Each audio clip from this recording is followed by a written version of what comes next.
Boa noite, pessoal que está chegando. Sheila, Andressa, Jucimara, Nathalie. Eu estou anotando aqui no caderno, tá, gente? O nome de vocês para depois passar a chamada. Letícia Maria, Rúbia. Eita, que povo esperto. Kelly, Natália.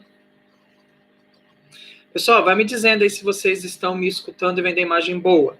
Enquanto isso, eu vou anotando aqui o nome de vocês. Vanessa, a Irine, Débora, a Juliana, a Ana, a Tamires. Eita, povo bom. A Brenda, a Letícia Souza. Vamos lá para não me perder. Tauana. Eita, que monte de gente. Tem que fazer revisão toda semana. Isabela. Cadê? Caroline. Chegando aí, meu povo. Deixa eu anotando aqui. Camila Lira.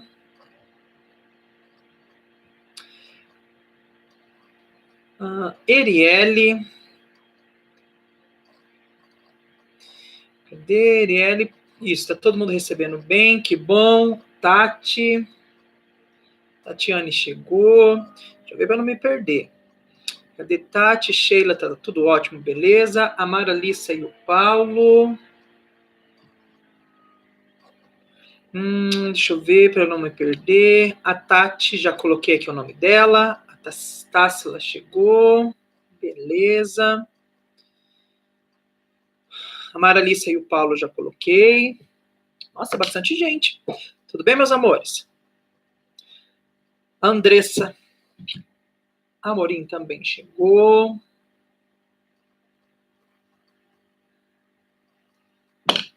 Gente, esse friozinho que chegou, pelo amor de Deus. Não sei aí na cidade de vocês, mas aqui em Paranavaí, o frio chegou, meu filho, de ontem pra cá, que o professor tá até com blusa de manga. A Bruna chegou. Beleza. Esperar mais um pouquinho para ver se chega mais gente, para eu anotar aqui para não me perder. Aí a gente começa, tá bom?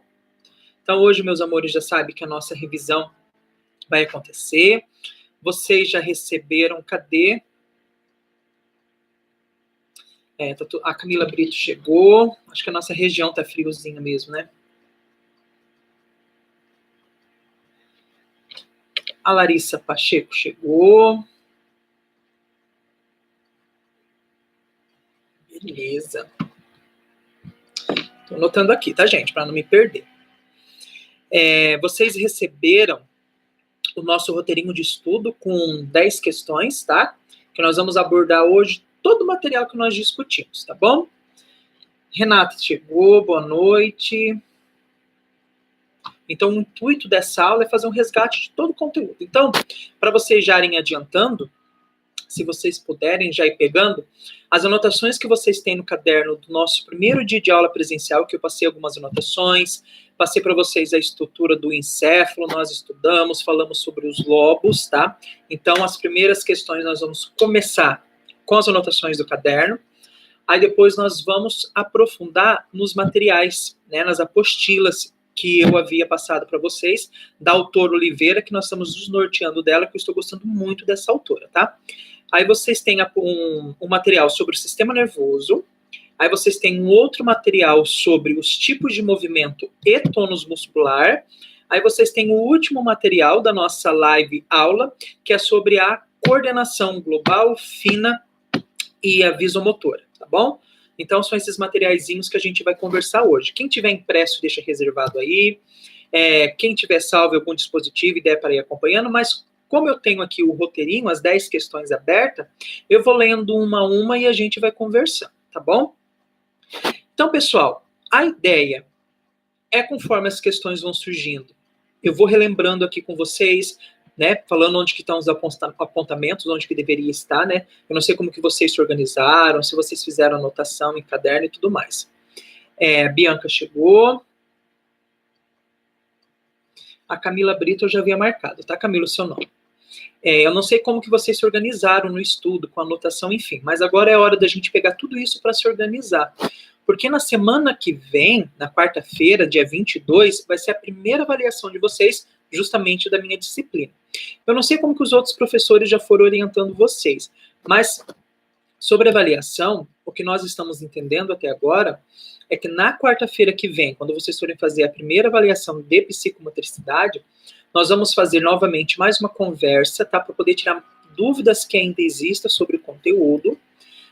E depois disso, nós vamos liberar um link e vocês vão fazer essa avaliação pelo Google Form. A instituição vai montar um vídeo instrucional para vocês, com todos os detalhes, como vocês vão fazer. Eles fizeram um vídeo instrucional para nós, nos ensinando a montar a prova. Ficou super didático, foi super fácil, não tivemos problema nenhum. Então, eu imagino que o vídeo instrucional que eles vão montar para vocês, dizendo passo a passo como vai ser essa avaliação, também vocês vão entender de primeira, porque é super tranquilo, tá? Aí vocês vão ter um tempo hábil para poder fazer isso, tá?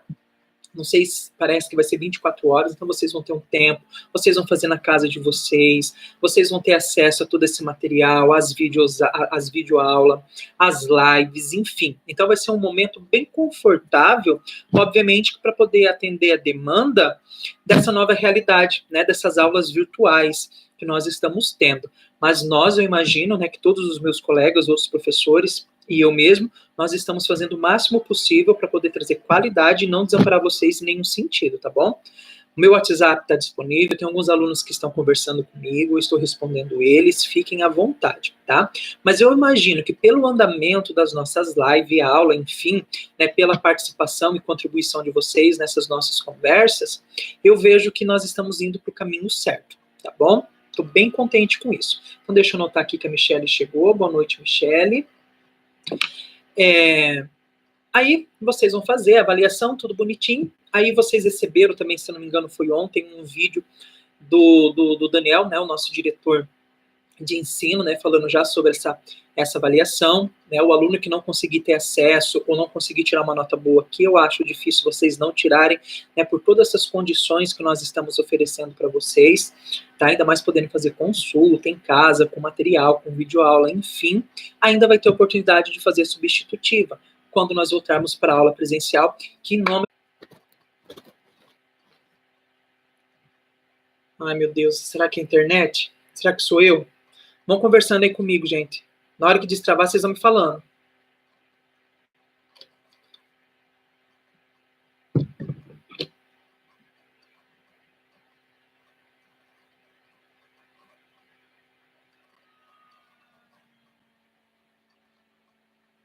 Gente.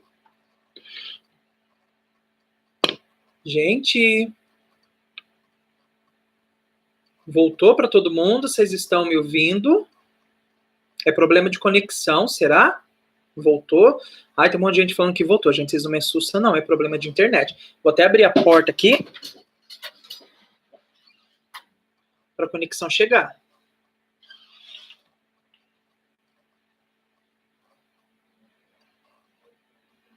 Ó, voltou. Para todo mundo voltou. Que bom. Então, gente, para mim não travou nada. A minha tela que nem fez aquela voltinha, sabe? Quando trava. Então, se voltar a travar, eu vou lá pro meu canal e a gente faz uma outra live que eu tô no canal da pedagogia, tá? Eu vou lá pro meu e a gente manda outro link. Então, pelo jeito, tá tudo ok agora. Ótimo. Então, vamos começar, beleza? Então, a primeira questão é pedindo para vocês falarem a respeito do conceito e do estudo de psicomotricidade. Para responder essa questão, nós vamos ter que correr lá nas anotações da nossa primeira aula. Aquela nossa aula inicial, onde eu passei algumas coisinhas no quadro e nós fizemos algumas atividades a respeito. Para nós conceituarmos, né, o que a psicomotricidade estuda. Então, primeira coisa, quando nós falamos em psicomotricidade, nós temos que entender ela como uma ciência, tá? Ela não é um achismo, ela não é um acaso, tá? Ela não é uma mera disciplina, pelo contrário, para essa disciplina existir, ela tem que ter uma base de cunho científico. Então, quando nós falamos em psicomotricidade, nós estamos falando de uma ciência. Existe até uma profissão que se chama psicomotrista. Então, vocês, enquanto pedagogos, se vocês gostarem, né, dessa área e quiserem se especializar, existe até pós-graduações nessa área e vocês se tornam psicomotrista, tá? Vocês vão trabalhar com os fundamentos da psicomotricidade, que é o que essa disciplina está oferecendo para vocês, tudo bem? Bom, então quando nós estudamos essa ciência, psicomotricidade, o que nós estamos estudando? Qual que é o conceito? Então nós estamos estudando o homem, tá bom? Deixa eu colocar, gente, aqui a Camila Carvalho, para não esquecer. Não dá falta para ninguém, pelo amor de Deus. Então nós estamos entendendo como que o homem interage com o meio interno, com o meio externo, a partir do movimento, tá? E este movimento, essa interação do homem com esses meios, tanto interno quanto externo, se dá para manipular, pelo próprio ato de se movimentar, para manipulações de objeto, para interação entre outros indivíduos. Então, é justamente isso que a psicomotricidade vem estudar. O que o movimento, tá? Psicomotricidade, o que o movimento, né, esse ato de se movimentar, pode contribuir na formação do indivíduo, tanto para os seus meios internos quanto para os seus meios externos. Por isso que as nossas primeiras disciplinas, elas foram direcionadas para o estudo do movimento a partir da biologia. Por isso que nós estudamos o sistema nervoso, nós estudamos todos os componentes, as suas funções do sistema nervoso, como que eles interagem, né, essa interligação entre eles para que o movimento aconteça. Então, o que nós estamos estudando por enquanto é essa psicomotricidade numa visão interior. A partir de agora, quando a gente já começou até a falar nas coordenações, nós estamos falando a respeito agora do externo, né? Como que o homem, a partir desse movimento, vai interagir com o meio externo. Aí a Sheila fez um apontamento aqui que eu vou ler para vocês. Ela diz que psicomotricidade é uma ciência, uma técnica em que se cruza e se encontra múltiplos pontos de vista, que se utiliza de aquisição de outras ciências como biologia, por isso que nós estamos estudando, né, tanto a questão do corpo humano direcionado ao sistema nervoso, a psicologia, a psicanálise. Então, a psicomotricidade, de acordo com o que a Sheila acabou de dizer aqui, ela não é uma ciência neutra. Pelo contrário, ela tem uma base de estudo. Então, nós não podemos olhar para a psicomotricidade e menosprezar, pelo contrário. Eu não sei se vocês estão conseguindo, nessas aulas que nós já tivemos, absorver a importância do ato psicomotor no desenvolvimento da criança. Porque se esse ato psicomotor não for muito bem desenvolvido, ele vai acarretar alguma situação negativa na criança, ou nesse estágio de desenvolvimento, ou no estágio de desenvolvimento futuro. Tudo bom? A Sheila ainda escreveu aqui, ó, que é através do corpo que o ser humano interage e conhece o mundo em que vive, né? O mundo externo que eu havia dito para vocês. É por meio do seu corpo que o indivíduo irá ter a capacidade de adquirir conhecimento, isso mesmo, e ter opinião para poder classificar. Então, como, né, o que aprendeu dessas experiências? Então, como que o movimento, como que a psicomotricidade, ela oferece para o indivíduo capacidade de adquirir conhecimento? Quando nós pegamos alguns pensadores que têm algumas tendências pedagógicas, por exemplo, como Piaget, ele prega muito que o conhecimento ele é adquirido no indivíduo a partir do momento que ele interage com o objeto. Tudo bem? E essa interação, obviamente, que se dá pelo ato, por exemplo, de manipular. E para manipular um objeto, eu necessito de movimento, né? A grosso modo falando. Então, por isso que uma das nossas anotações foi justamente essa. Entender essa psicomotricidade, entender essa ciência pautada, embasada em outras ciências, psicologia, psicanálise, biologia, para poder entender como que o movimento como que o ato de se movimentar na complexidade, né, dessa ação pode auxiliar o indivíduo no seu desenvolvimento, tanto para o meio externo, quanto que ele vive, quanto para o meio interno. Porque isso nós já sabemos e já discutimos algumas coisas a respeito. Que se as funções internas do indivíduo não estiver madura, não estiver desenvolvida, ou estiver com algum comprometimento, vai influenciar na ação desse indivíduo. Tudo bem? Então, vai implicar de alguma forma. Então, tanto o meio interno quanto o meio externo para o movimento precisa estar tudo muito maduro. Então, quando nós conceituamos o estudo da psicomotricidade, nós temos que fazer esse entendimento. Esse entendimento no sentido de que é uma ciência e o que essa ciência põe a estudar. Então, psico, né, está relacionado aos fatores psicológicos do sistema nervoso, né, que nós estamos estudando, e motores relacionado ao movimento, tá? Questão 1. Tranquilo? Eu vou precisar muito de vocês hoje falar um monte de sim, ou falar não, ou colocar dúvida. Faça igual a Sheila, se vocês acharem a necessidade de colocar alguma resposta, algum apontamento, eu leio e falo novamente a respeito deles, tá? Sobre a questão 1, vocês conseguem conceituar o que é psicomotricidade? Se sim, já vou para o 2. Caso não, me diga não e por que não, onde? Aí eu volto, tá?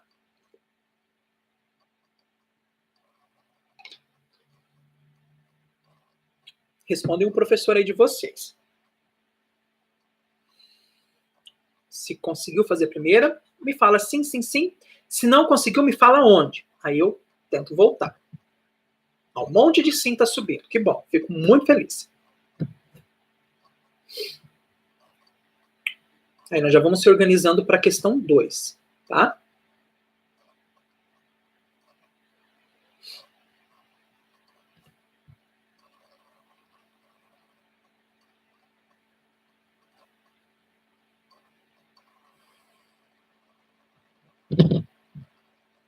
Aí, um monte de gente colocou sim. Então, eu já vou para a próxima pergunta. Se por acaso ainda for surgindo, porque pode ser que o vídeo esteja chegando atrasado para alguém. Se ainda tiver pergunta, coloca aí, eu deixo reservadinho, depois volto. Apesar que lá no final da live ainda vou dar mais um tempo, se alguém tiver dúvida, vocês vão reservando aí, tá? A questão 2, ela está pedindo o seguinte. Quais os aspectos básicos da psicomotricidade? Também está anotado, é para estar anotado no caderno de vocês. São 7. Desses 7, nós já estudamos 3. Falta 4 ainda, que são os nossos próximos conteúdos. Digitem aí para mim. Quais são os 7 aspectos básicos da psicomotricidade? Então, se a psicomotricidade é uma ciência, ela precisa de objetos de estudo. Objeto de estudo é o movimento. O que é psicomotricidade? Estuda do movimento. São 7 aspectos. Já estudamos 3. Equilíbrio e tonicidade. Beleza. Colocaram lá, ó, equilíbrio e tonicidade. Tá faltando. Falta 6. Noção corporal. Lateralidade. Isso. Colocaram 3, tá faltando 4. Equilíbrio e tonicidade, né, que é junto. Lateralidade, noção corporal, tá faltando 4. Estruturação espacial, coordenação motora fina, estruturação temporal, tá faltando 1. Coordenação motora, perfeito. Pelo que eu li aqui, já conseguiram falar 7. Então, são essas 7 fontes de estudos que a psicomotricidade estuda para poder, então, discutir o movimento. Tudo bem? Equilíbrio e tonicidade, noção corporal, lateralidade, estruturação espacial, estruturação temporal, coordenação motora fina e coordenação motora global, também conhecido como coordenação motora grossa. Agora eu pergunto para vocês, dessas 7, quais as 3 que a gente já estudou? Vocês conseguem me apontar? Nós já estudamos 3 dessa. E nós vamos falar das 3 ainda hoje. Quais foram as 3 que nós já estudamos dessas 7? Ainda faltam 4.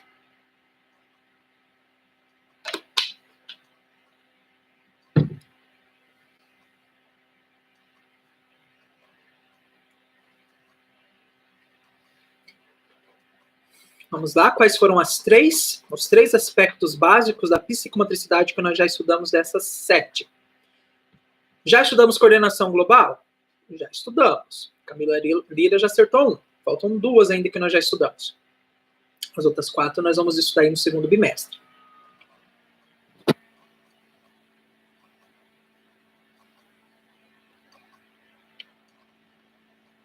Coordenação motora fina? Já estudamos. Falta 1.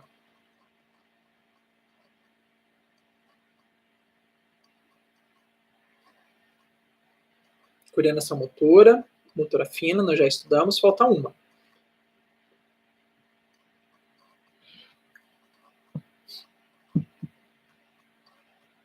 Nós estudamos também equilíbrio e tonicidade quando nós falamos em tônus muscular, tá? Então, se vocês já quiserem marcar aí, essas 3 nós já estudamos. Equilíbrio e tonicidade quando nós falamos em tônus muscular, que é a mesma coisa. A coordenação motora global e a coordenação motora fina. Essas 3 nós já estudamos. Isso, Ana, equilíbrio e tonicidade, lá em tônus muscular. Essa aí a gente já estudou também. Então, falta estudar essas 4. Noção corporal, lateralidade, estruturação espacial e estruturação temporal. Noção corporal, Michele, a gente não estudou ainda. A gente vai estudar, tá? Gente, questão 2. Tranquilo? Os 7 aspectos básicos. Eu não vou explicar o que é cada um, porque agora nós estamos estudando o que é cada um passo a passo, tá? Que nem aqui, eu não vou explicar agora o que são esses 7, nós vamos estudar no decorrer das aulas. 3 nós já estudamos, tá? Então a gente precisa saber quais são esses 7 aspectos básicos. São básicos, óbvio que existem outros, mas essa é a base do estudo da psicomotricidade, tá bom?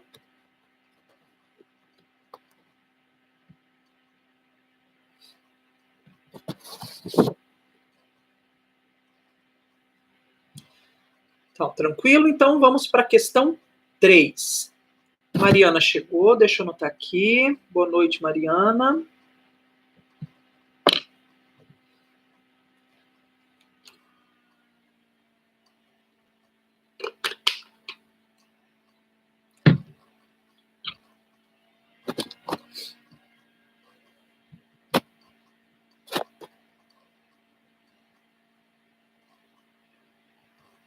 Bom, a questão 3, ela diz o seguinte: fale sobre o encéfalo e discorra sobre os lobos cerebrais.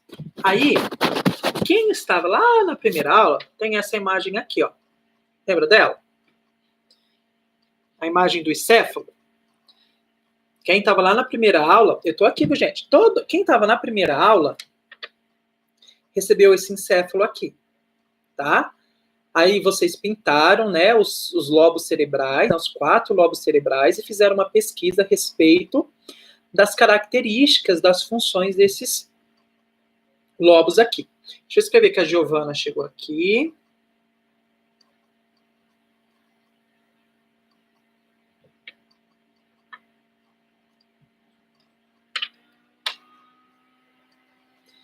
Bom, então vamos falar do encéfalo.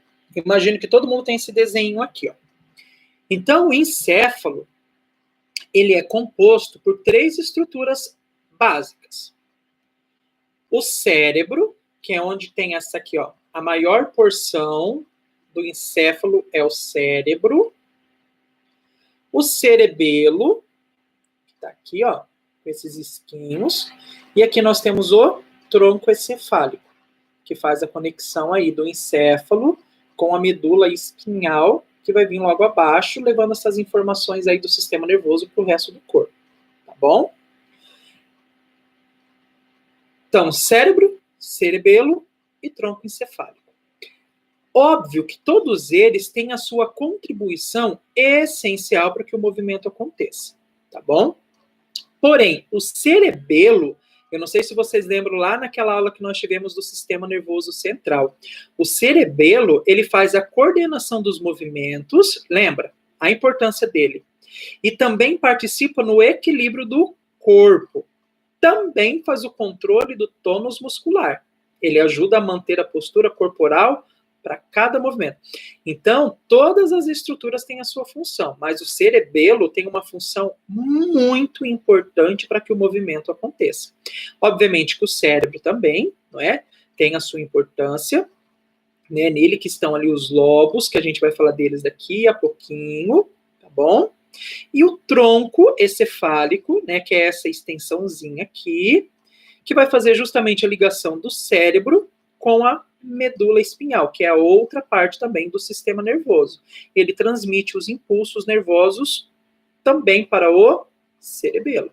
Então, todos eles aqui, ó, são compostos daquela célula especial do sistema nervoso, que são os neurônios, tá bom? Aí vamos falar dos lobos, então.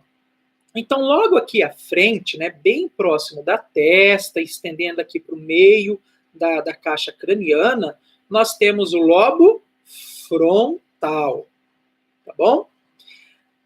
Da caixa, ali do meio da caixa craniana, até o finalzinho, nós temos o lobo parietal. Na parte de trás, lá bem próximo da nuca, nós temos o lobo occipital.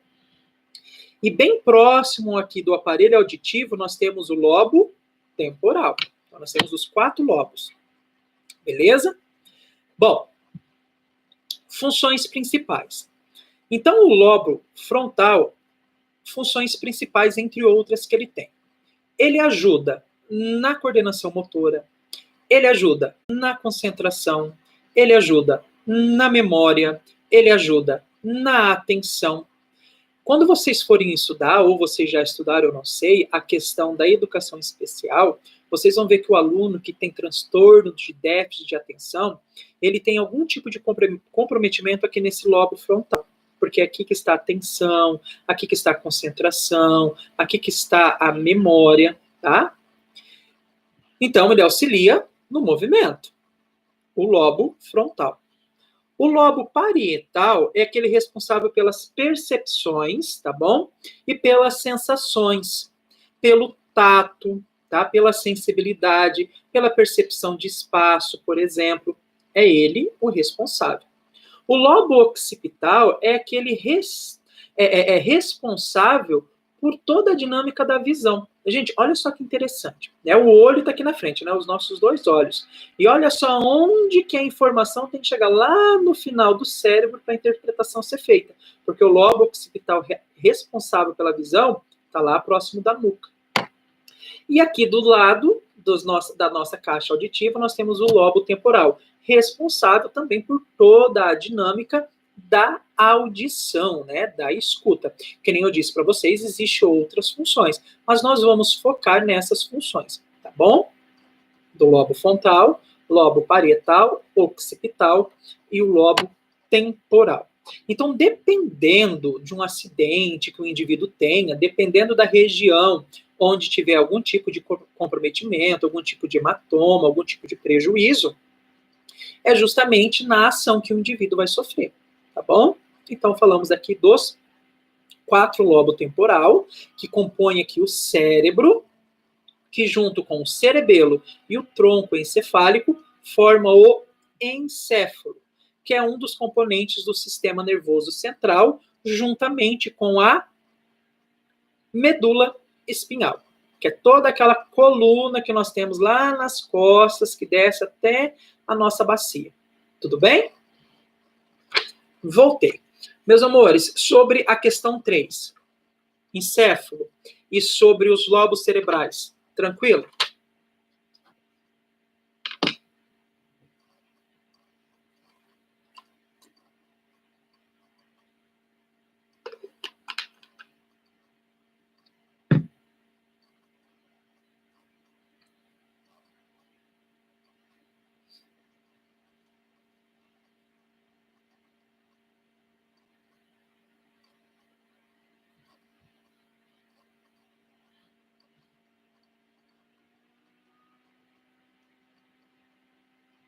Isso, vão falando aí que eu vou tentar achar um negocinho aqui para vocês. Meu Deus, cadê? Queria tanto achar. Vão falando sim aí para mim, se tá tudo tranquilo.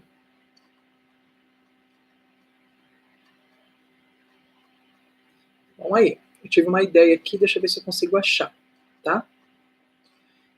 Aqui... Cadê? Aí, deixa eu ver se eu acho uma imagem bonita aqui. Achei.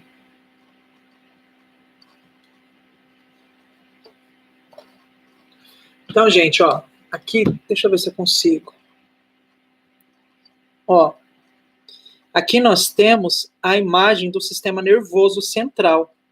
Ó, então aqui, ó, nós temos o encéfalo, tá? O encéfalo, composto pelo cérebro, pelo cerebelo e pelo tronco encefálico. E temos também aqui, ó, a medula espinhal, tá? Que a medula espinhal, justamente com os nervos, aí nós já estamos falando do sistema nervoso periférico, vai levar as informações para o músculo, tá bom? Lá para o corpo, tá? Para os nervos, que vai chegar no músculo, que vai fazer o movimento.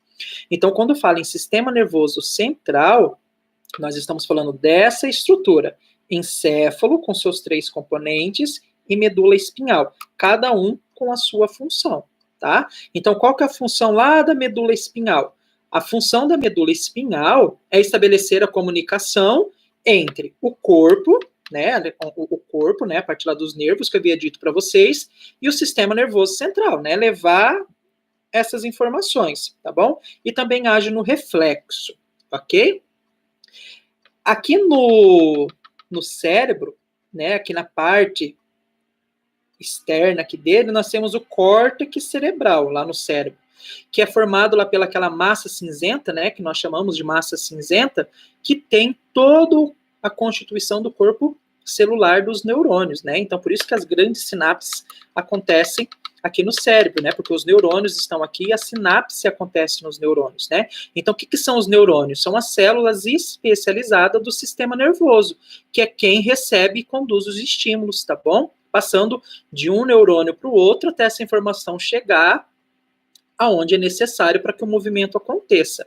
Tá? O que seria, então, as sinapses que acontecem lá nos neurônios? Então, as sinapses são essas conexões, tá, entre um neurônio e outro, que vai fazer com que esses impulsos nervosos, essas informações, se propaguem, transmitindo a informação necessária que a ação deseja que aconteça, tá? Eu não sei se vocês lembram, mas nos neurônios existe a famosa bainha de mielina. Lembra dela? Que ela é importantíssima. Ela serve como se fosse uma capa protetora. Deixa eu abrir aqui. A bainha de mielina também é uma estrutura muito importante, porque ela serve como uma capa protetora lá no corpo do neurônio, para não deixar esses impulsos nervosos escaparem. E essa capa protetora, quanto mais mielina tiver, quanto mais formada ela tiver, ela vai ajudar na velocidade de propagação da informação. Porque se a propagação da informação for lenta, até o movimento, o estímulo acontecer, vai ser lerdo. Agora, quanto mais veloz essa informação chegar do sistema nervoso para onde a ação tem que acontecer, obviamente que isso vai favorecer a ação, vai favorecer o movimento. E a baía de mielina que tem essa função, tá bom? Gente, eu não sei se vocês lembram, quando nós falamos lá do córtex cerebral, que a criança, ela não nasce 100% com o córtex cerebral pronto, né? Ela vai desenvolvendo aí esse córtex cerebral, né? Porque o cérebro, ele vai se expandir, né? Vai ganhar novos neurônios, os neurônios que já existem vão ficar maiores, as conexões entre eles, que a gente chama de sinapse, vai começar a acontecer, então precisa dessa expansão. Por isso que a cabeça das crianças nasce pequenininha e vai crescendo com o tempo, até chegar no tamanho normal, que é quando o cérebro já está todo madurinho ali com a sua estrutura. Aí é onde entra a moleirinha do nenê que a gente discutiu, né, na semana passada, que é aquele espacinho que precisa abrir quando o cérebro estiver expandido. Porque se o cérebro expande e não tem espaço para ele, não vai dar muito certo. Então, por isso que a moleirinha do nenê, né, aquele espaço entre os ossos do crânio, que são 6 espaços, ele permite a expansão. Aí, depois que o cérebro formou todo o seu tamanho, né, toda a sua reestruturação, ele começa a calcificar e fecha, então, todo o crânio, onde esse encéfalo, né, o cérebro, o cerebelo, o tronco cefálico está guardadinho ali dentro. Tudo bem? Pessoal, eu já respondi a questão 4 para vocês. Então, a questão 4 está pedindo, fale sobre as principais estruturas do sistema nervoso central. Então, naquela imagem que eu mostrei para vocês de todo o sistema nervoso, eu já acabei falando do córtex cerebral, do tronco encefálico, dos neurônios, da bainha de mielina, das sinapses, falei do cerebelo, falei do tronco, fui falando. Eu já falei de todos. Só faltou falar da maturação, do amadurecimento desse sistema nervoso. Então, eu já havia dito aqui para vocês que o sistema nervoso, conforme a criança vai crescendo, ele vai se desenvolvendo, ele vai amadurecendo, e para isso existem alguns fatores que precisam ser oferecidos para essa maturação acontecer. Aí eu não sei se vocês lembram que nós discutimos que a parte nutricional é muito importante para o desenvolvimento, para o amadurecimento, para a maturação do sistema nervoso. Né? As crianças precisam de nutrientes desde a etapa gestacional. Né? A mãe, quando está ali, né, gerando a neném, ela já precisa ter uma alimentação muito regrada em nutrientes, porque como o cérebro já está começando a sua formação, o sistema nervoso ali, ele precisa desses nutrientes necessários. Assim como depois que a criança nasce, né, como esse sistema nervoso vai se desenvolver com o tempo, então a criança precisa estar nutrida. A desnutrição pode prejudicar de alguma forma todo o amadurecimento do sistema nervoso do indivíduo, tá bom? Assim como o afeto, né, a afetividade, também nessa parte de contato com o indivíduo também ajuda nessa maturação, e obviamente que todos os estímulos externos, atividade, brincadeiras, estratégias, isso vai favorecendo o processo de aprendizagem. Aí é onde entra a escola. Na escola, quando essa criança chega para a gente, obviamente, né, que ela tem a família que tem responsabilidade, mas na escola, nós também precisamos ajudar na contribuição, tá? A Michelle falou que a internet dela tá travando. É só dela ou mais de alguém? Pode ser que seja a minha de novo, tá? Eu vou continuando falando aqui, vocês me avisam. Se tá todo mundo travando de novo, aí eu paro, espero voltar e continuo falando. Mas se for a dela, já volta, tá? Então, quando a criança chega na escola, nós entendendo a função do sistema nervoso, a gente, obviamente, vai oferecer uma refeição adequada para essa criança, que é o que a escola faz. Nós vamos oferecer todos os estímulos. Aí a gente chega, beleza. Então, foi o probleminha lá com a Michelle, já volta. Então, a gente chega em uma das perguntas que vocês tinham que fazer num dos trabalhinhos que eu passei para vocês, que era dizer, se não me engano foi no primeiro, qual é a importância de nós, né, na disciplina de psicomotricidade, entender do sistema nervoso? Olha a grandiosidade. Se nós não estudamos o sistema nervoso, toda essa estrutura biológica, entendemos dessa questão da estrutura, qual é a função de cada parte, o que nós precisamos oferecer para que essa criança melhore, né? Se nós não entendêssemos dessa maturação necessária do sistema nervoso, a psicomotricidade seria apenas a atividade jogada. Não! Para o sistema nervoso, para esse encéfalo, para essa medula espinhal, para sinapses acontecerem, para a bainha de mielina, para o córtex cerebral, né, expandir o corpo desse cérebro, precisa ter estímulo. Nós, entendendo isso agora, nós vamos oferecer todos os estímulos possíveis para essa criança. Tá bom? Então, por isso que é importante nós iniciarmos o estudo da psicomotricidade entendendo o interno, para a gente ver qual que é a influência que ele tem nessas ações do movimento. E aqui a gente já consegue entender. Olha a importância de se estudar esses temas dentro da psicomotricidade. Tudo bem? Meus amores, questão 4, já respondi. Tranquilo.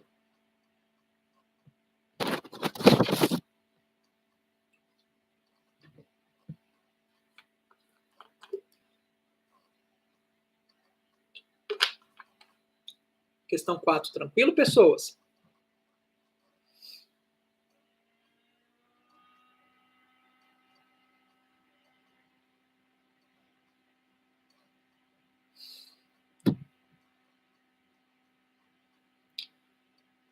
A Ana disse tranquilo, a Andressa Viana sim, a Kelly sim, a Sheila sim, a Camila Lira sim.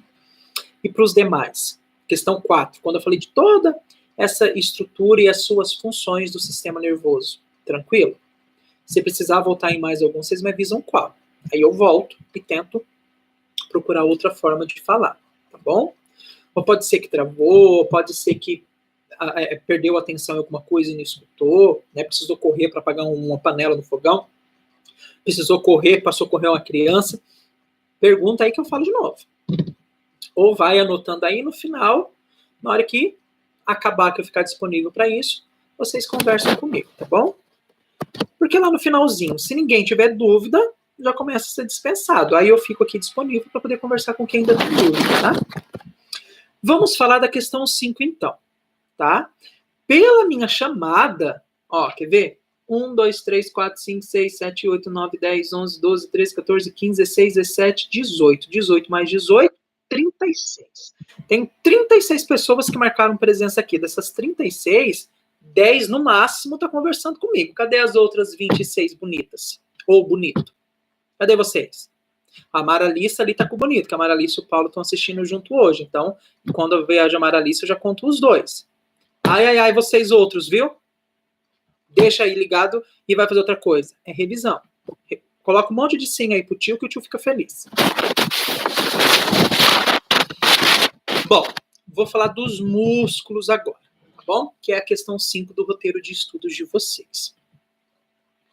Importantíssimo estudar sobre os músculos, porque é justamente os músculos que vai receber toda essa informação dos estímulos, dos impulsos nervosos, do sistema nervoso central, e vai fazer com que o movimento aconteça, tá bom? Seja qualquer um dos 3 tipos de movimento que já nós vamos falar. São os músculos que fazem com que ele aconteça, tá? Então, o nosso corpo é composto, lembra, de aproximadamente 40, 45, 50% de músculo, tá? O organismo humano. Então, olha a quantidade de músculo, parece que a gente não tem, mas tem um monte de músculo aqui por baixo, tá? Porque é ele que está fazendo com que a movimentação aconteça. Assim como o sistema nervoso central tem as células especializadas, que são os neurônios, os músculos também têm as suas células especializadas, que são as fibras, né? As fibras musculares. A Michelle disse aqui, os músculos são estruturas distribuídas em torno do nosso corpo. Quando nos movimentamos, alguns músculos se contraem e outros se relaxam. É justamente isso que eu ia dizer. Os músculos, perfeito, Michelle. Os músculos têm essa célula especializada, que são as fibras, que tem como capacidade contrair e relaxar.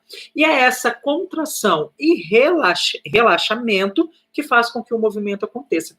E essa contração e esse relaxamento dos músculos é obedecendo às ordens do sistema nervoso central, dos estímulos e dos impulsos. Também? Tudo bem? Nós vimos 3 tipos de tecidos musculares. Nós falamos do esquelético, que é associado aos ossos, que são os músculos que estão associados aos ossos pelo tendão, que vai fazer com que a informação chegue, tá? O liso, que são os movimentos involuntários, que nem, por exemplo, o nosso estômago, ele tem movimentos peristálticos, tá? Então, nós não precisamos pensar, ele não é um movimento voluntário que a gente precisa pensar, tá? Então, ele está acontecendo.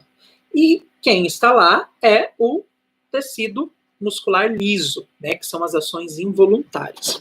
E o cardíaco, né, o tecido muscular cardíaco, que compõe lá o coração, o miocárdio. Então, foi isso que nós estudamos dos músculos. Então, é importante saber quem são os músculos, porque são estruturas biológicas que vai fazer com que a ação do movimento aconteça a partir dessa contração, a partir desse relaxamento, tá, dessas células especializadas que recebeu a informação a partir de estímulos nervosos do sistema nervoso. Tudo bem? Sobre músculo, tranquilo?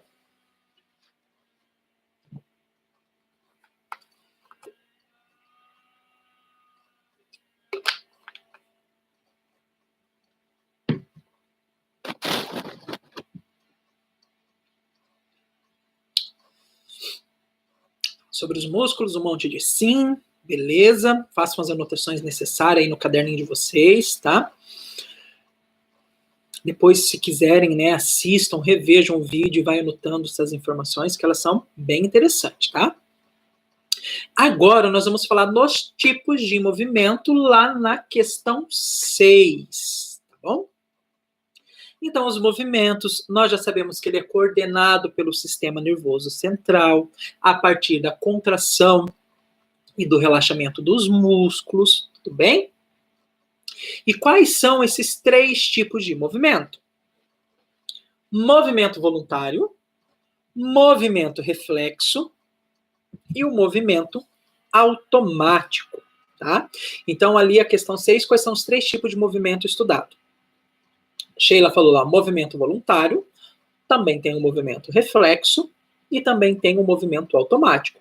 Aí ela pede para que nós falemos, né, da característica de cada um e vamos dar um exemplo para cada, tudo bem? Então vamos retomar o nosso conteúdo lá quando nós falamos sobre isso.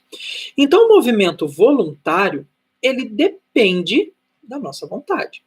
Então, para minha cabeça mexer de um lado para o outro, eu preciso ter essa vontade, tá? Então, tem toda uma representação mental e global. Eu preciso pensar, cabeça, deita para a direita, para essa ação acontecer, tá? Então, na hora que eu mando essa vontade lá para o meu sistema nervoso central, os estímulos são todos, né, a partir das sinapses acontece. Ela vai mandar lá pela medula espinhal essa informação para os músculos aqui do meu pescoço e vai falar para que ele deite para a direita. Tudo bem? Então, o movimento voluntário, ele precisa, tá bom? Dessa ação, desse estímulo, dessa vontade, desse desejo. Ele é voluntário, eu preciso desejar que ele aconteça. Eu preciso pensar para que ele aconteça. Eu preciso ter a intenção, tudo bem? Para que, então, essa informação chegue onde que é necessário, para que haja, então, o desenvolvimento do movimento. Tudo bem? Então, um exemplo do movimento voluntário, bater palma. Então, quando nós estamos lá batendo palma, isso é um movimento voluntário, total. Eu precisei pensar no bater palma, para esses estímulos chegarem lá do meu sistema nervoso central para os meus músculos, para que a ação acontecesse. Porque se eu não pensar no ato, não vai rolar. Por isso que é uma representação mental e global. Por que é mental? Porque precisou da mente. E por que foi global? Porque é uma coordenação dos grandes músculos. Há um conteúdo já casando com o outro. Tudo bem? Movimento reflexo. Esse já independe da nossa vontade. Tá bom? Então, nós não pensamos para que ele aconteça. Então, o movimento reflexo, muitas das vezes, ele acontece para depois nós pensarmos na ação. Tá?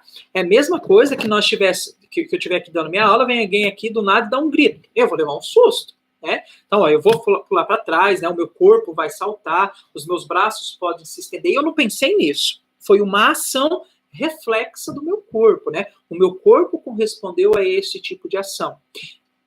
Lembra que nós estamos falando aí, então, lá do tecido muscular liso, né? Involuntário, vamos assim dizer. Depois que eu assustei, que eu vou pensar no pulo que eu dei, no braço que eu levantei, porque isso não foi pensado, tá? Foi meu corpo que reagiu, por isso que é reflexo, tá? O corpo reagiu a partir dessa ação, desse susto que eu levei. Prof, o meu está bem atrasado. Então, Natália, deve ser problema na sua conexão, tá bom? A não ser, gente, que mais de alguém esteja atrasado também. Porque aí vai de conexão para conexão. Agora, se for de todo mundo, que nem foi aquela hora que a maioria travou, aí o problema era comigo. Agora, se for pontual, a Michelle também falou que o dela também está. Então, já pode ser que seja o meu, tá? Porque quando começa em mais um dispositivo... Gente, lembrando sempre que, infelizmente, eu não sei como que vocês estão tendo a oportunidade. Celular, por ser... Ainda mais quem estiver usando o celular em 3G. Aí vai ser a internet mesmo que vai pegar no pezinho, tá, gente? Aí já não tem mais o que a gente fazer, não. Tá? Agora, quem está acompanhando em computador, que tem Wi-Fi em casa, isso vai mais rápido, tá? E o meu aqui não tá travando, porque não fica o círculozinho. Tá? O meu não fez isso até agora, nem aquela hora que travou para todo mundo. Tá, mas vamos seguindo aqui, tá? Vamos ver se destrava, em último dos casos depois volta, ou no finalzinho pede para eu repetir alguma parte que perdeu, que a gente vai se virando aqui, tá? Bom, então, para finalizar, movimento reflexo é um movimento de uma reação orgânica. Aí a Natália, a Michelle saiu, entrou de novo e melhorou. Então, realmente é a sua conexão, tá? Mas que bom que melhorou.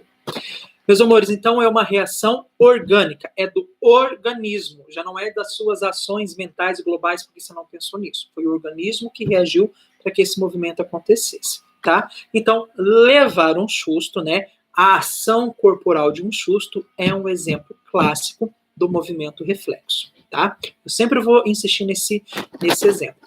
Aí depois vem o Pavlov falando, né, que esses movimentos reflexo pode ser inato ou pode ser adquirido.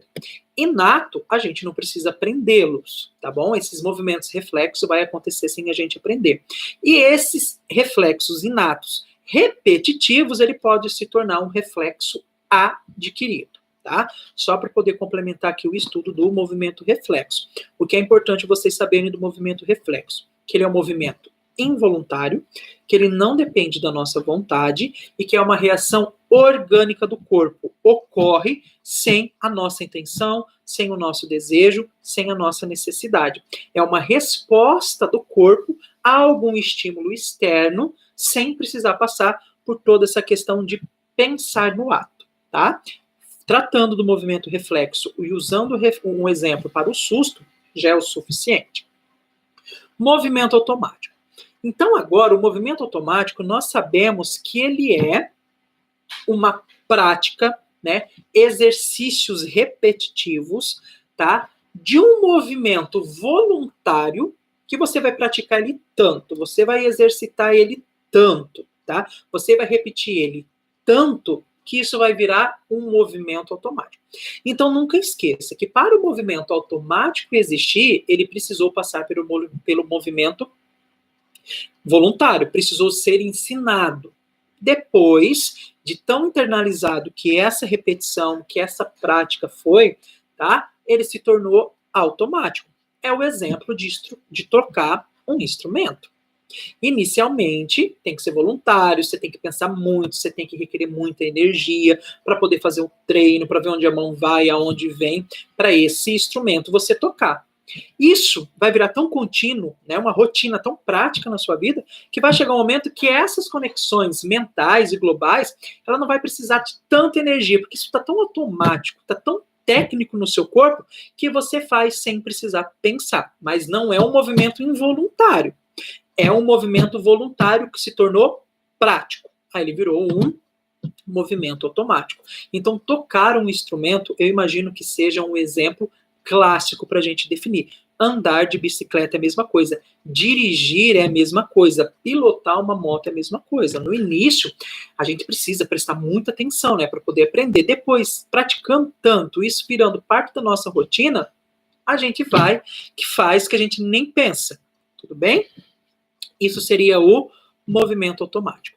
Deixa eu ler o que a Sheila e a Michelle escreveu aqui para a gente. A Sheila diz que o movimento automático ele depende de um desenvolvimento dos hábitos através da experiência e do treino. Perfeito. Ele perpassa pelo movimento voluntário para que se torne um movimento automático. Exemplo, digitar no teclado sem olhar. Perfeito, perfeito, perfeito. A Michelle. Prof, esse movimento eu tenho de cor e salteado. Trabalho em empresa de alimento e tenho que empacotar alimentos e contar ao mesmo tempo, junto com um companheiro. Nisso, conversamos e contamos. Então, isso aqui já está mais lá para uma coordenação global. Lembra lá da coordenação global? Que nós vamos falar daqui a pouco do... Cadê? Da dissociação de movimentos. Tá? Mas realmente, isso virou automático. Né? Você vai colocando ali, vai conversando e nem precisa pensar tanto, porque aquilo ali virou prática sua. Né? De tanto que você faz isso durante o dia. Ok? Meus amores, movimento voluntário, reflexo e automático. Tranquilo?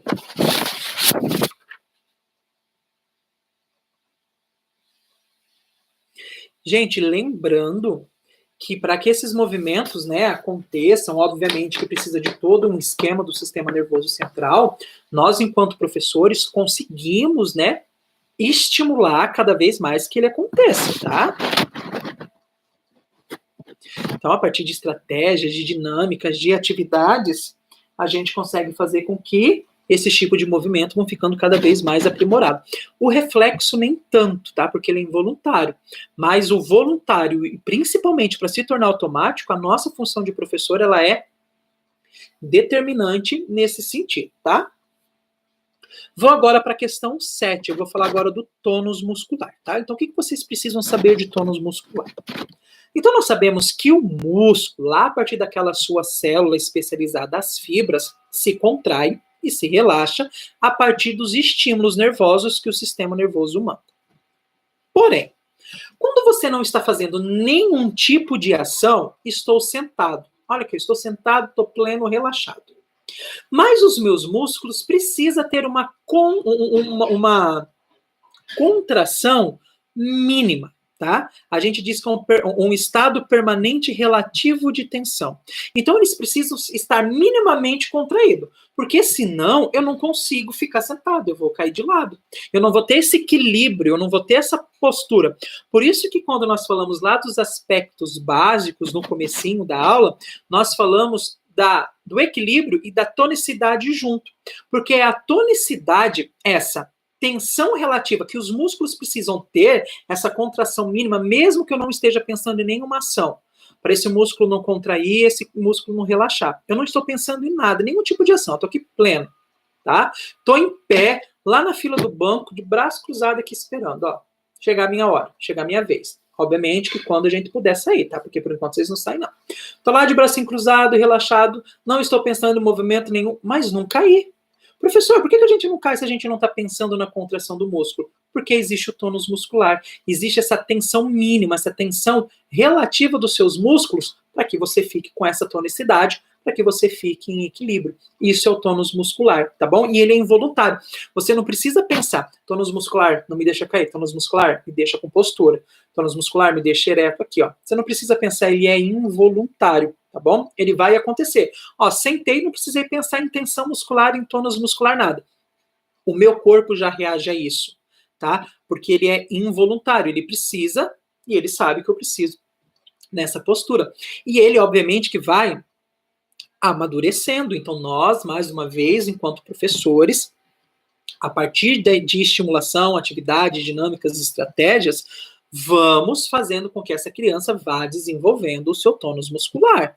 Atividade lá de massinha, com a mão, tudo bem? Atividade múltiplas que faça com que, né, o movimento de ficar, a tonicidade, de ficar sentadinho, aí a criança vai amadurecendo, né? Aí o bebezinho a gente colocou, mas ele caiu, ele não fica sentadinho ainda, porque o tônus muscular dele ainda não está maduro para isso.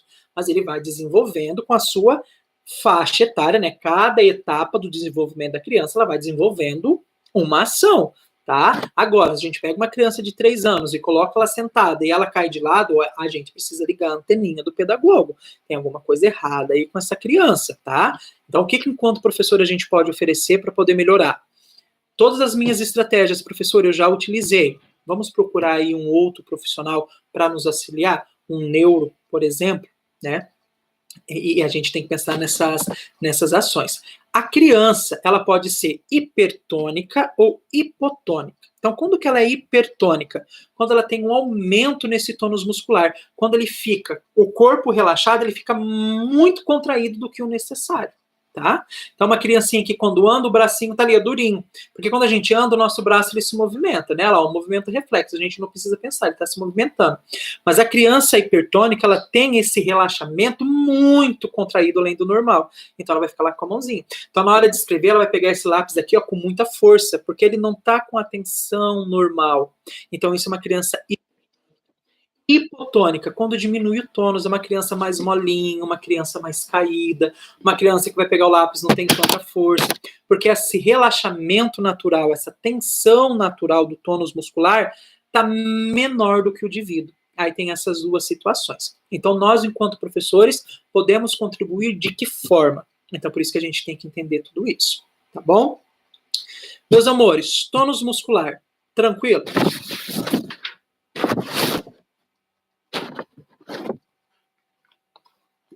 A Michele descreveu aqui, ó, o tônus muscular está presente em todas as nossas funções, como equilíbrio, coordenação e movimento. Exatamente, porque essa tensão relativa. Os nossos músculos precisam ter uma contração mínima, porque senão a gente despenca. Né? Por isso que mantém a postura, mantém o equilíbrio.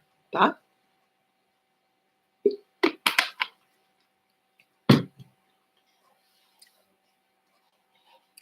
Tranquilo, meus amores? Tônus muscular?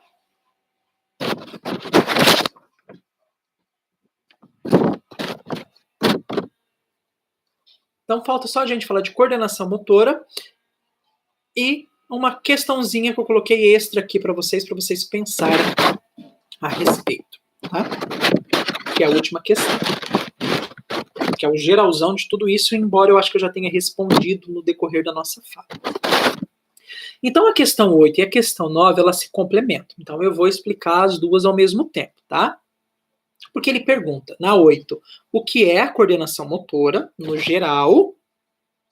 E depois, na questão 9, ele pede que nós falemos das principais características da coordenação motora global, fina e visomotora. Lembrando que a visomotora também pode ser chamada de óculo manual, tá? Vou tomar uma água que eu dei uma engasgada aqui. E dá um exemplo pra gente. Então vamos lá. Coordenação motora é a capacidade que o corpo tem de desenvolver movimento, tá? Então, a partir do momento que eu estou desenvolvendo o movimento, quem está fazendo com que este movimento aconteça é minha capacidade de coordenação motora. Eu estou conseguindo coordenar o meu movimento. E como eu consigo fazer a coordenação desse movimento? Aí a gente vai voltar tudo lá atrás. Sistema nervoso, sinapses, estímulos, vão passar lá pelo tronco encefálico, vão chegar na medula espinhal. A partir da medula espinhal vai começar a chegar ali nos nervos, que vai chegar nos músculos, nos tendões, no osso, e vai fazer com que o movimento aconteça. Então, toda essa capacidade de produzir movimento é o que nós chamamos de coordenação motora, tá? Ocorre a participação de alguns sistemas para que a coordenação motora aconteça. Então, para eu bater palma, eu precisei do meu sistema nervoso ativo, eu precisei do meu sistema muscular ativo, eu precisei do meu sistema esquelético ativo, tudo bem? Então, para que um movimento aconteça, eu preciso que alguns sistemas do meu corpo estejam interligados para que a ação aconteça, tá? Então, a coordenação motora, ela liga vários sistemas para acontecer. Então, nós já definimos o que é coordenação motora, a capacidade de desenvolver movimento. Beleza? Agora nós vamos falar desses três tipos de coordenação. Vamos começar com a coordenação global. Então, o que vocês têm anotado aí? Coordenação global diz respeito às atividades dos grandes músculos, não é? Então, são os atos, os movimentos mais amplos, que vai utilizar músculos maiores, que nem para você poder andar, você precisa de todo um desenvolvimento, de toda uma ação dos músculos maiores do corpo, para você correr, para você saltar, para você rolar, para você nadar, para você sentar, para você andar de bicicleta. Então, essas ações maiores são os grandes músculos que estão acionados para que ele aconteça. E quando essa situação ocorre, é o que nós chamamos de coordenação global. Tá bom? Então, ela depende do equilíbrio postural do indivíduo, para que todas essas informações cheguem nesses grandes músculos, tudo bem? Aí é onde chega naquela palavrinha que eu havia dito lá para Michele sobre a dissociação de movimentos.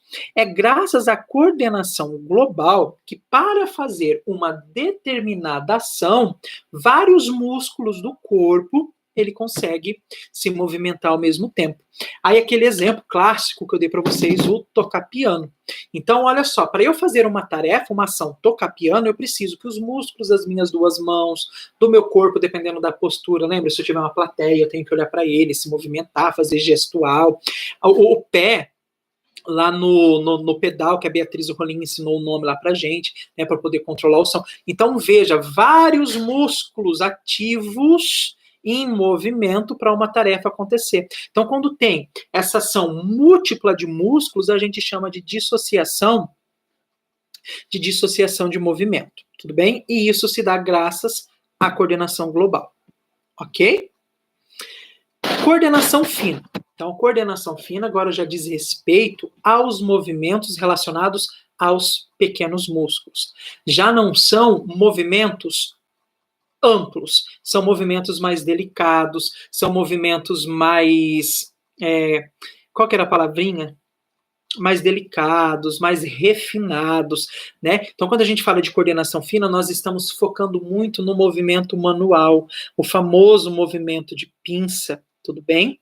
Então, ele é muito importante porque ele vai fazer com que nós manipulemos objetos através da preensão, que é o pegar, o agarrar, tá bom? Então, lembra lá do Piaget que eu havia dito para vocês, que diz que o conhecimento ele ocorre a partir da interação do indivíduo com o objeto? Então, essa apreensão, pegar, manipular, conhecer o objeto para que o conhecimento seja adquirido, ele é importantíssimo. Tem uma frase que eu deixei até aqui registrada, e a gente já conversou sobre elas, que a Oliveira trouxe lá no livro, que eu acho muito poético. Ele diz assim, ó, ela diz assim, que é através do ato de preensão que uma criança vai descobrindo pouco a pouco os objetos do seu meio ambiente, com uma interação que faz com que a aprendizagem ocorra. Então, esse ato de manipular, que é graças a essa coordenação fina que nós temos da ação dos pequenos músculos, que dá para nós essa capacidade de adquirir conhecimento, de aprender, na noção do manipular, do prender. Aí é onde vem também a importância da coordenação fina para a escrita, né? Na hora que a gente faz a pega adequada lá do instrumento que nós vamos escrever, que, por exemplo, tem um lápis, tá? Eu não sei se vocês lembram lá da pega tripóide dinâmica, que é o jeitinho certo de pegar o lápis, né? A gente pega lá entre o polegar e o indicador, e o lápis fica encostado lá no dedo médio, e é a pega dita como correta, tudo bem? Então é graças a esse movimento de pinça, é graças a esses pequenos músculos que a coordenação fina faz com que o movimento aconteça, tudo bem? Então a coordenação fina ela é responsável pelo desenhar, pelo pintar, pelo escrever, pelo manipular objetos, tudo bem? E vamos falar agora da coordenação visomotora. Então a coordenação visomotora ela está relacionada com o controle ocular. Então, para que o movimento aconteça, tanto o global quanto o fino, a gente precisa dessa coordenação visomotora, óculo-manual, tá bom? Óculo-manual, quando ela estiver mais relacionada com a coordenação fina, tá? Visomotora, quando ela estiver relacionada com o todo. Por que nós precisamos desse controle? Vamos falar de um movimento, de uma coordenação global.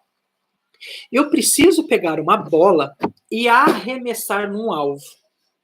Para arremessar neste alvo, né, eu preciso ter toda essa coordenação visual, da distância que esse alvo está. Então, antes do meu movimento acontecer, olha só como que eu precisei fazer todo um pensamento. Mas esse pensamento só foi possível pelo o meu olho, né, a minha visão, o meu controle ocular está ativo. O distanciamento com a minha mão vai ter que ir, o momento que eu vou ter que soltar essa bola, né, que ela está segurando, eu vou ter que soltar. Então, é justamente nesse intuito que a coordenação visomotora ela vem auxiliar.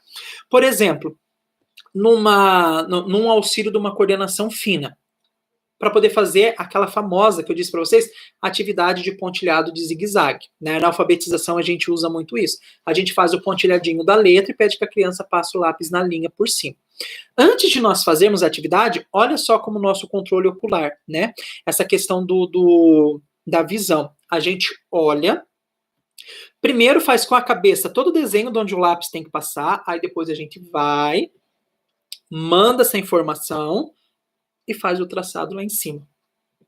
A coordenação visomotora ela também acompanha, né, os gestos da mão, né? Eu preciso pegar, eu preciso estar olhando para ver a hora, ó, que nem eu vou pegar essa garrafa aqui, ó.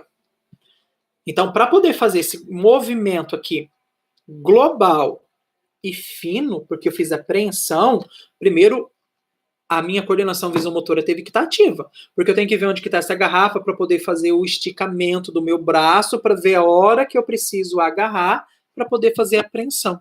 Então, essa coordenação visomotora, essa coordenação óculo-manual, né, do controle ocular, né, a visão acompanhando os gestos, ela é fundamental para as outras duas coordenações acontecerem. Tudo bem? E para o processo de alfabetização, né, da escrita, ela é essencial, essa coordenação, assim como a fina também na hora de fazer a apreensão. Tudo bem?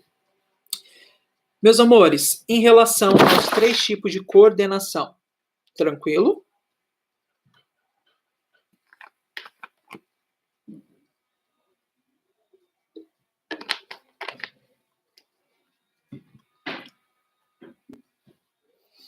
Aí nós vamos para a última questão, para a questão 10. Coordenação global, coordenação fina e visomotora, ou óculo manual. Tranquilinho? Então, eu havia dito para vocês que a questão 8 e 9 eu já respondi numa fala só. Aí nós vamos para a questão 10, então. Beleza?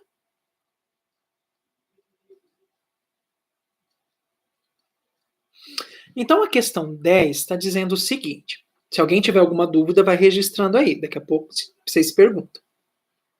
A questão 10 está dizendo assim, ó. Relate de que forma o professor pode auxiliar o aluno nos estudos até agora propostos. Então, relate de que forma o professor pode auxiliar o aluno nos estudos até agora propostos. Como que eu, professor, como que eu, pedagogo, responsável para auxiliar no desenvolvimento desta criança, quando nós estamos falando em psicomotricidade, auxiliar no desenvolvimento físico dessa criança, posso auxiliar. Agora, eu vou precisar de vocês, tá? De que forma você acha que nós, professores, podemos auxiliar a criança? No movimento, nas coordenações, em toda essa relação psicomotora. Como que eu, pedagogo, eu, professor, posso auxiliar as crianças neste desenvolvimento dos movimentos, nesse desenvolvimento das suas coordenações. Como que vocês acham?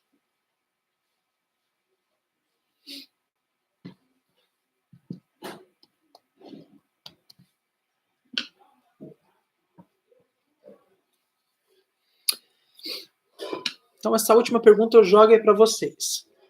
Aí, se precisar, eu complemento. Ó, a Kelly disse o seguinte.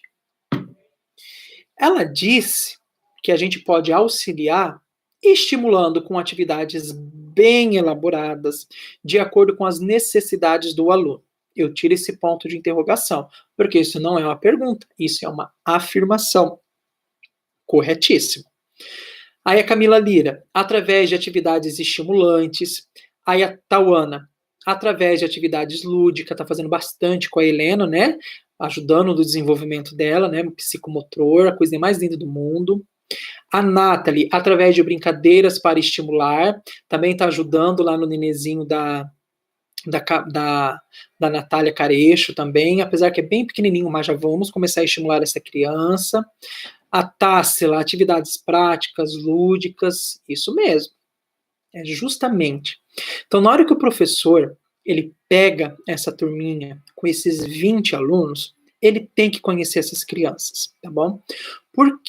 Gente, o mais importante, tem que respeitar a faixa etária dessas crianças, porque a faixa etária é justamente a informação que eu tenho do que este meu aluno precisa ter ou precisa desenvolver nessa etapa, tá? Então, nós pegamos os alunos lá no comecinho do ano, sei lá, de 4 aninhos. Então, eu preciso saber o que essas crianças já têm que ter de movimento, né, de controle psicomotor, e o que no decorrer desse ano ela precisa desenvolver. Aí é onde, nos meus planos de aula, eu vou pensar nas estratégias, nas dinâmicas, nas atividades mais elaboradas possíveis para que isso aconteça, e mais diversificada pensando em cada aluno e respeitando, gente, a individualidade de cada um. Porque o Joãozinho, a Mariazinha, o Pedrinho, a Joaninha, eles não vão dar o mesmo tipo de resposta ao mesmo tempo.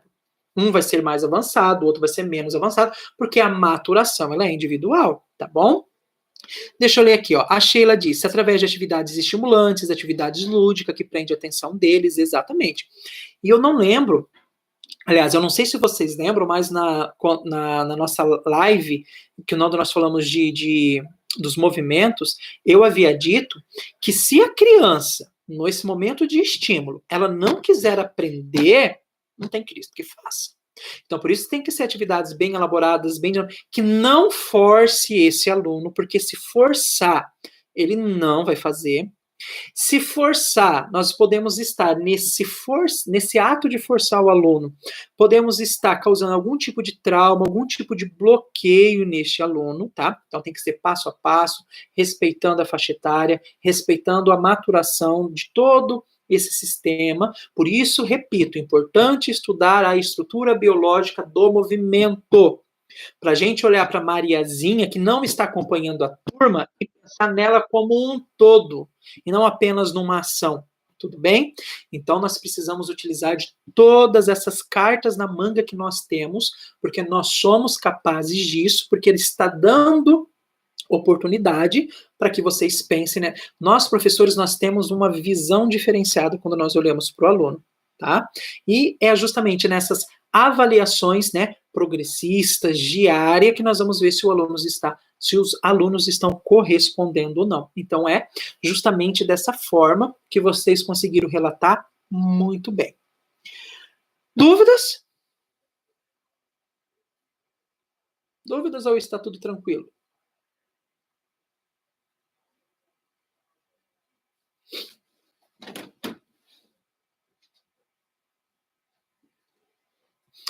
Fechamos as nossas 10 questões do nosso roteirinho. Kelly disse que não tem dúvida. Agora é a hora, viu, gente? Esse tempo, então, vou deixar disponibilizado para vocês tirarem possíveis dúvidas que ainda existem. Nem que seja do conteúdo lá do começo da live que você não tenha compreendido, que tenha ficado algum tipo de lacuna, agora é a hora, tá? Agora, se tá tudo tranquilo, se está tudo esclarecido, se vocês se sentem aí preparados para fazer essa avaliação, tudo bem? Meus amores, é o seguinte, essa semana ainda, imagino que no máximo na sexta-feira, eu vou mandar para vocês uma outra listinha com exercícios. Só que agora não vai ser roteiro de estudo. Vai ser com questões de A, B, C, D e E, para vocês já terem uma ideia, né? Apesar que vocês já estão no 5º módulo, o que mais tem é a ideia de avaliação. Para vocês já irem praticando questões mais próximas lá de como vai ser a prova, tá? Então, todo esse pacote de conhecimento, eu vou mandar mais uma listinha para vocês, tá? Com questões objetivas. Aí, quarta-feira da semana que vem, a gente inicia a nossa live, corrige esse questionário que eu vou mandar para vocês, tá? Essas questões extras, mais uma forma de revisar, aí eu libero o link para vocês fazerem a avaliação, tudo bem? Bom, Michele, parabéns pela aula, prof. Tudo tranquilo, é uma aula que eu entendo perfeitamente, sempre fica bem claro suas explicações. Beijo no coração. Gente, eu amo essa disciplina. Se tivesse que colocar em escadinhas, ela ficaria uma das primeiras lá que eu ministro, porque ela é muito viva, é uma disciplina que você consegue visualizar. Então a gente consegue entender, e é uma disciplina que a gente consegue se ver dentro dela também, não é? Muito interessante. Então, meus amores, ficamos por aqui, qualquer coisinha, manda um WhatsApp. A Letícia Maria disse, prova, essa folha de hoje, de revisão, não precisa de entregar como trabalho quando voltarmos. Ótima pergunta, Letícia. Eu não sei como que os outros professores estão fazendo com esse roteiro de estudo. Eu vou dizer minha disciplina, tudo bem? Esse roteiro de estudo, vocês não precisam me entregar como trabalho. Vocês vão deixar ele registrado no caderno. Então, o que vocês vão fazer? Vocês vão pegar ele lá no caderno de vocês, copiar a questão, responder, ou vai nos materiais e grifa, do jeito que a gente faz as revisões em sala de aula mesmo, tá bom? E esse material é seu, é para você estudar nele, tá bom? Então, para mim, não sei os outros professores, repito. Esse roteiro, para mim, vocês não precisam entregar como trabalho. se dediquem aos trabalhos anteriores, se não me engano, vocês têm 3 trabalhos para poder fazer, tá bom? Do sistema nervoso, do movimento e da coordenação. Leia aqueles trabalhos, tá?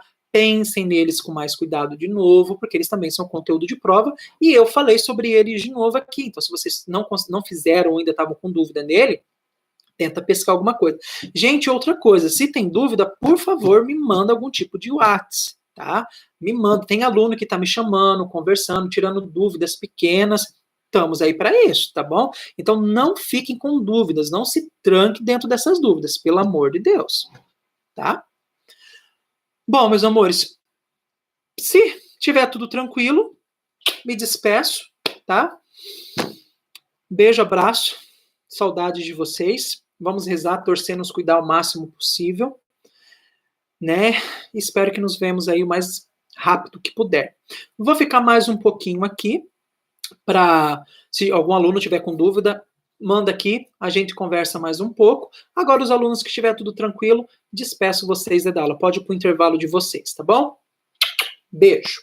Muita saudade de vocês. Sheila, boa noite, prof. Dorme com Deus. Vocês também. Continue se cuidando. Vamos nos cuidando. Sem palavras para essa aula. O Senhor é demais. Somos demais. Vocês são muito inteligentes. Beijos e abraços. Saudades. Tá bem, coração partido. Beijo. Espera mais um pouquinho, ver se alguém vai aparecer com dúvida aqui. Enquanto isso, boa noite para vocês. Vamos para o intervalo. Vamos para o recreio. Vamos comer sopa.